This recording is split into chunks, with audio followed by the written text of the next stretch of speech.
Did you know that you cannot visit the island of Comino freely anymore?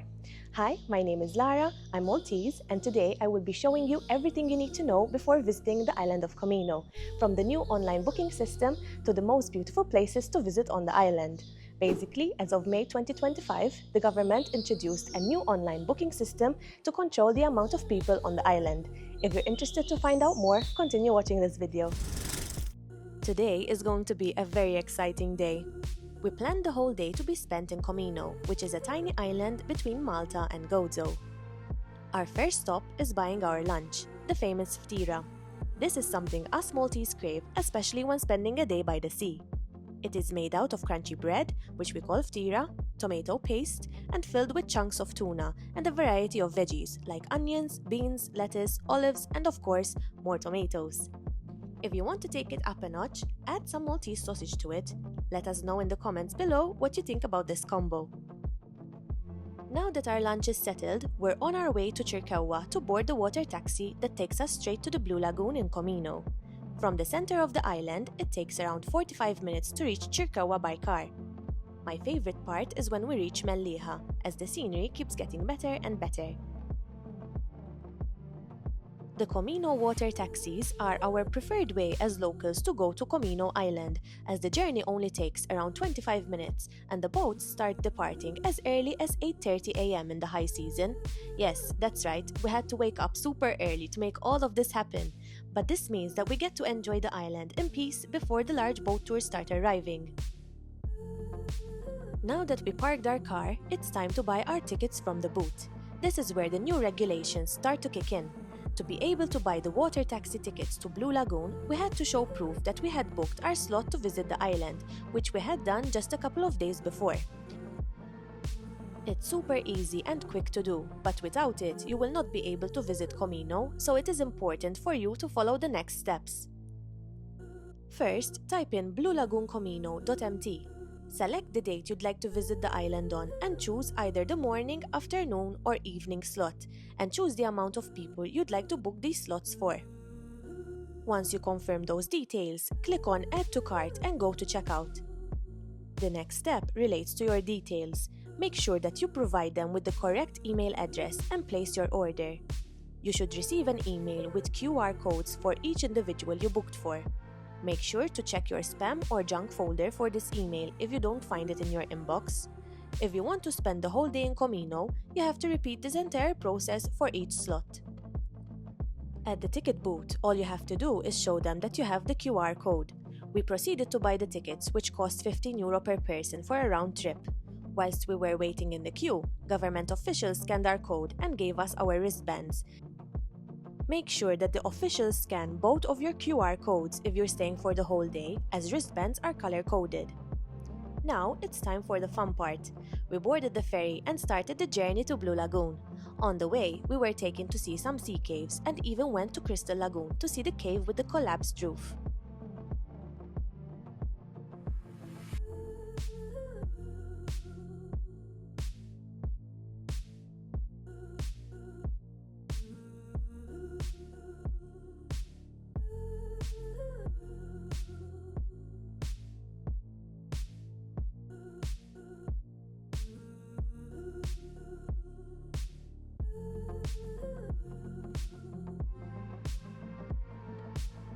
Upon landing at the Blue Lagoon, the government officials didn't ask us for anything else, so we proceeded to make our way to our first spot of the day. We just made it to Blue Lagoon.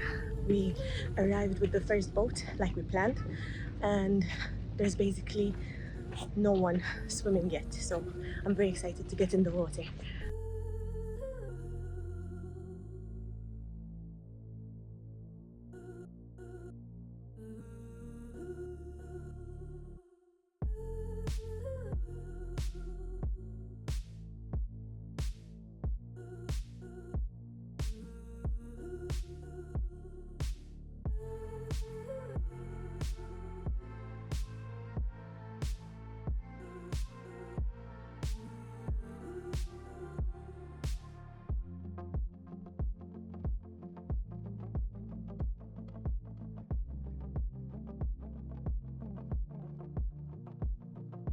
As you can see, the Blue Lagoon is one of the most beautiful places to swim in.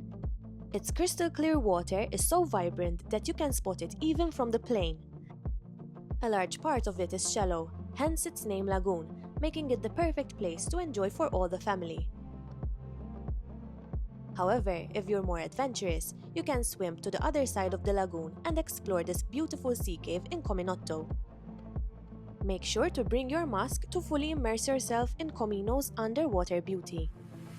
Personally, I would recommend enjoying the Blue Lagoon first thing in the morning, as this is Comino's hotspot and will inevitably get too crowded as the hours go by. After spending around 2 hours or so swimming at the Blue Lagoon, we packed our bags and made our way to Crystal Lagoon, Comino's lesser known but equally beautiful rocky bay. It took around 10 minutes of walking to reach, and thankfully we came prepared with good walking shoes, as the path is quite rocky to do in flip-flops. This is another great thing to keep in mind when visiting the island. Also, apart from having comfortable walking shoes, it is wise to have a pair of water shoes, which will come in handy in the next spots that we are going to show you.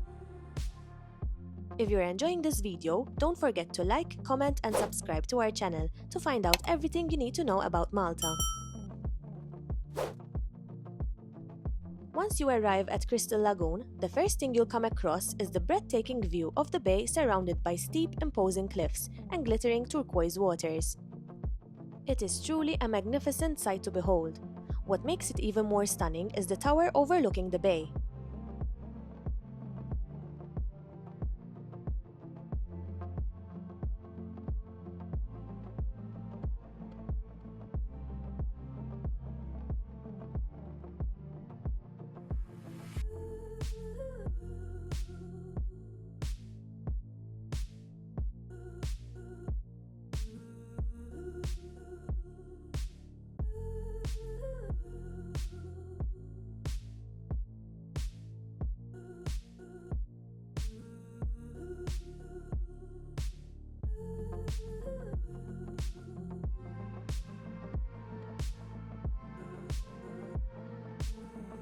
This is St. Mary's Tower, also known as Comino's Tower.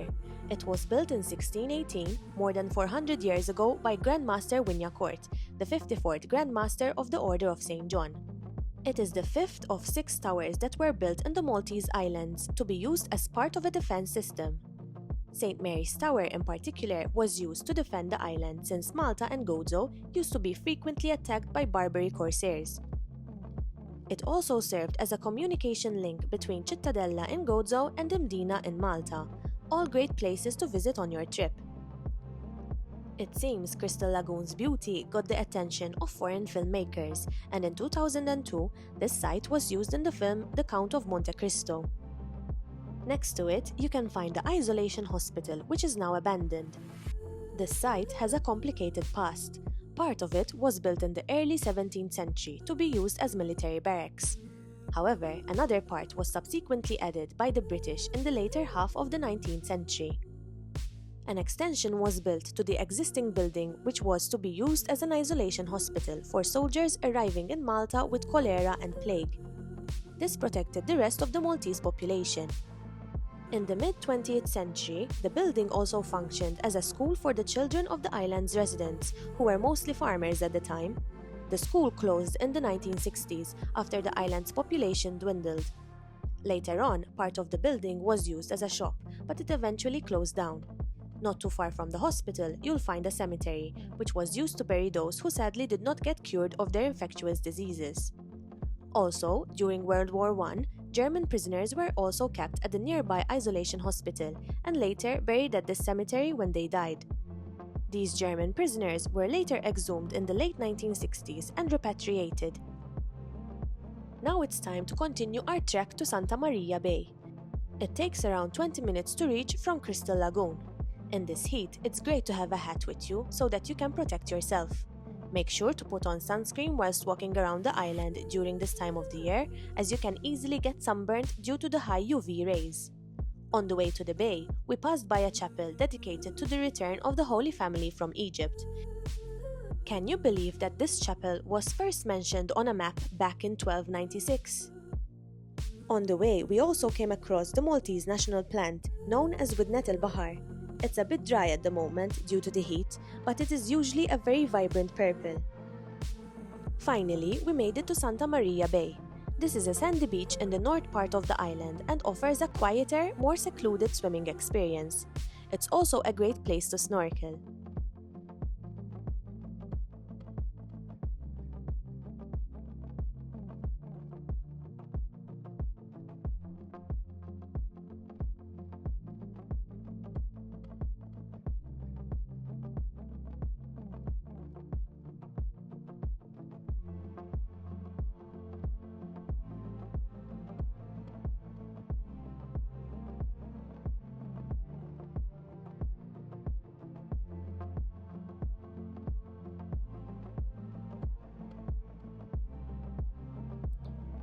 But we're not staying here for too long as we need to continue walking to our lunch spot for the day. Shade is quite rare in Comino unless you pay for it, so that is why we opted to have lunch in this beautiful cave close to Santa Marija Bay. It is a little bit tricky to get to since the entrance is hidden in the rocks, but if you manage to find it, it will be the highlight of your trip.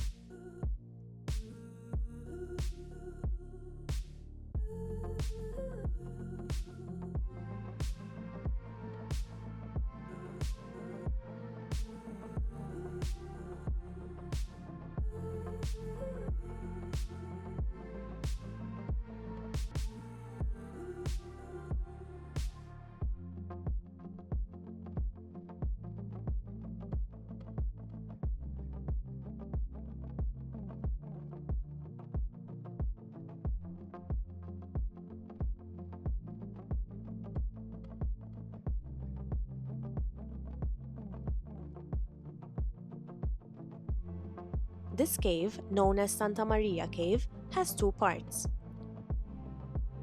When you first enter, you'll find a sort of indoor swimming pool, but if you keep walking, there is a hole in the wall on the left, which takes you to another opening where you can see the cliffs and other boats.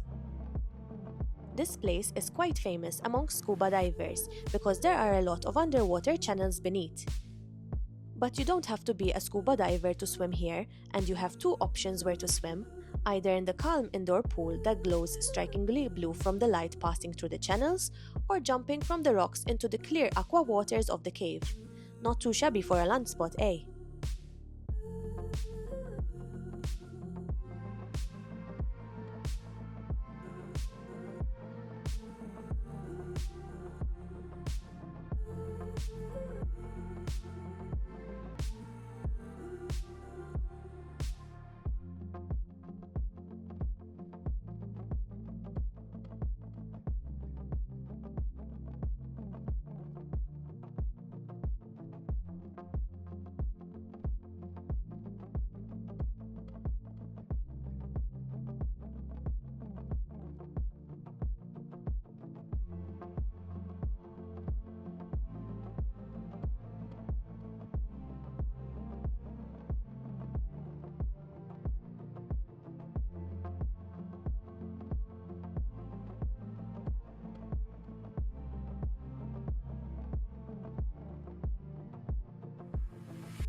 Now that we're well rested and our bellies are full, it's time to make it to one last spot. We started walking back towards Blue Lagoon, but on the way we're making a quick stop to this gorgeous pool found along the coast. This beautiful cove is great to swim in, but at the same time you can shelter yourself from the sun.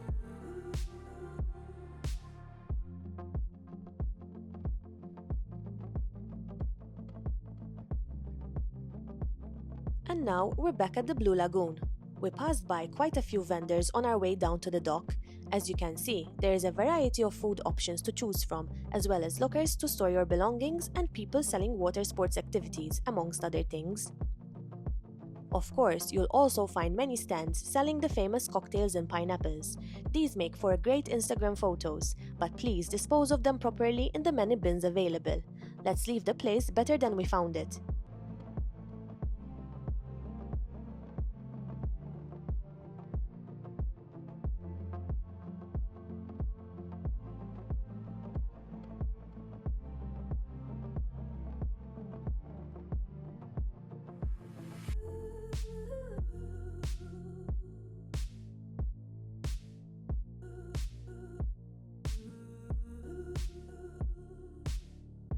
As you can see, the island got busier and busier ever since we were last here this morning.